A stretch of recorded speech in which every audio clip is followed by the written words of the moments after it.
Greetings everyone, this is SteamTeamRedubUK, CC Trainor-Ling, and I'm back to bring you another episode review from Season 7 of The Loud House. So let's get right into it. Today's episode is Can't Lynn Them All. In this episode, Lynn is hired to join a local professional wrestling promotion, and she gets to experience what it's like to be loved and what it's like to be hated by the crowd. Me being a huge fan of professional wrestling, I was super excited when this episode was first announced, and I really wanted to see how it was going to play out. The way Lynn was presented was exactly the way you'd expect her to be presented, and the story definitely played true to the sport-loving side of her character. But when it came to how pro wrestling itself was presented, there were some things I liked, some things I didn't like, and some things I was on the fence about. So allow me to embrace my inner nerd as I talk about these things while speaking in typical wrestling terms. Some of the things I liked were how parts of the wrestling business in the show were consistent with real life, such as being told everything is staged, which includes being told in advance who comes out as the winner and loser of a match.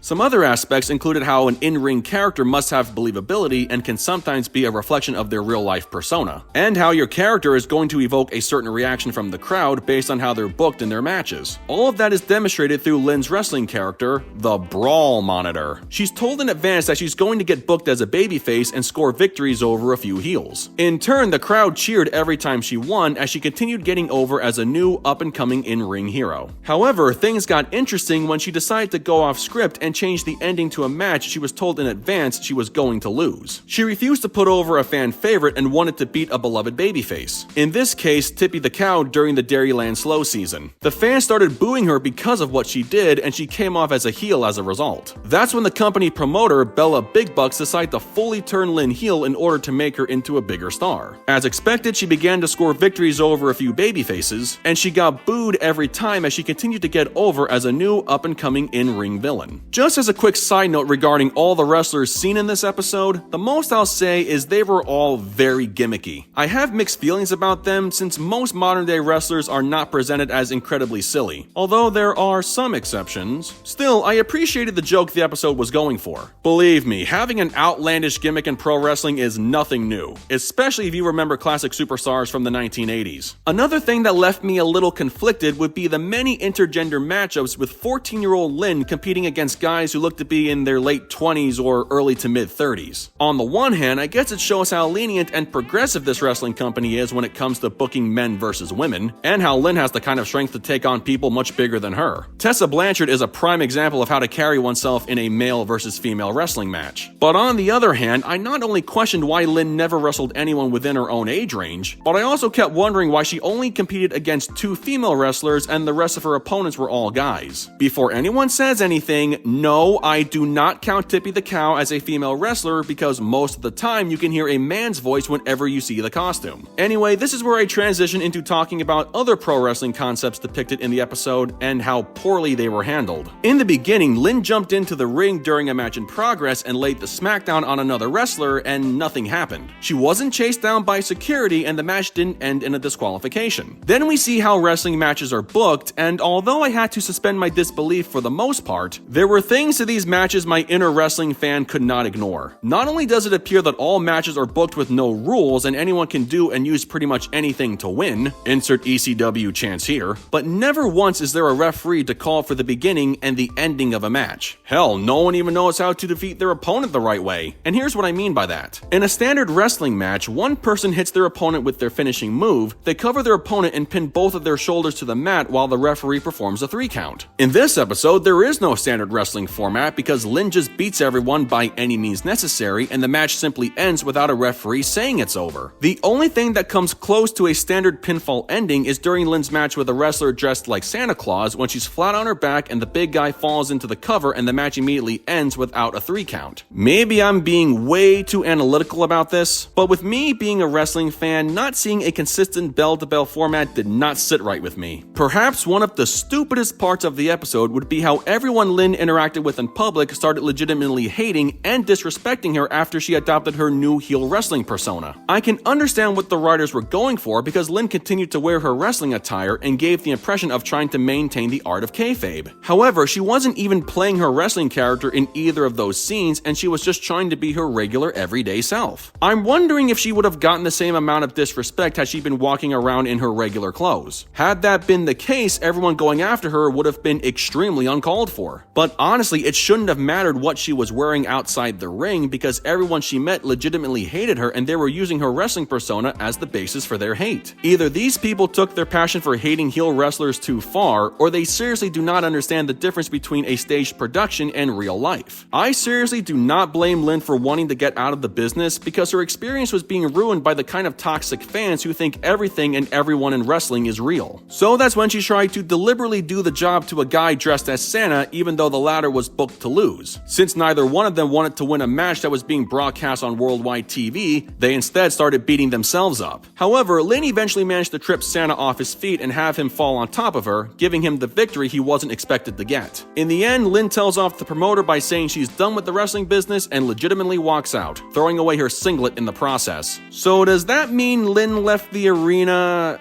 You know what, I'm just going to stop right there. Overall, I may have a very passionate and perhaps overly analytical opinion about what happens in this episode, and it may have shown a lot during this review, but truthfully, this was a great Lynn-centered episode with all things considered. She finally got to have a story where her love for wrestling was put on display, and whether she was a hero or a villain, she was definitely enjoying what she was doing in the ring. As I mentioned earlier, with me being a fan of the sport, the way pro wrestling was presented had its fair share of positives and negatives, with some negatives being more glaring than others. Still, the way the episode tackled the basic idea of the wrestling business and how matches and characters are booked were mostly consistent with real life, so I'll give credit where credit is due. The many wrestler gimmicks were very goofy, but they were entertaining from a parody perspective. That's especially true when Lynn was trying on all different kinds of wrestling outfits, the most eye-catching being the fairy princess, and when she's wearing the same exact clothes as Lincoln, which got her to say, "Who wears this?" And finally, my all-time favorite moment of the episode was when Lenny said how she actually likes wrestling and really gets into the characters and storylines. Something I would have expected more from Lana than anyone else in the family. Lenny said it's like watching a big sweaty soap opera, and I'm like, oh my god, that is so accurate, it's not even a joke. That's exactly what pro wrestling is. But yeah, I would say if you're a fan of pro wrestling like me, my advice would be to try suspending your disbelief the best you can and enjoy the episode for what it is. Once you look past all the exaggerations, you'll find some entertainment value in this. I'll also say if you're a big fan of Lynn Loud, you won't be disappointed with how her character is presented and how she develops throughout the story. Out of all her starring roles in season 7, as minimal as they are, I can say with confidence this one right here is her best. Oh, it's true. It's damn true. With that said, I give Can't Lynn Them All an 8.9 out of 10. Well folks, that concludes my review of Can't Lynn Them All. So I gotta ask, what did you guys think of this episode? Sound off in the comments below and be sure to click that subscribe button for more Loud House related content. That's going to do it for me. I'll catch you guys for the next video, but until then, this is SteamTeamRedubUK, CC Trainor-Ling, signing off. Peace out, home slices.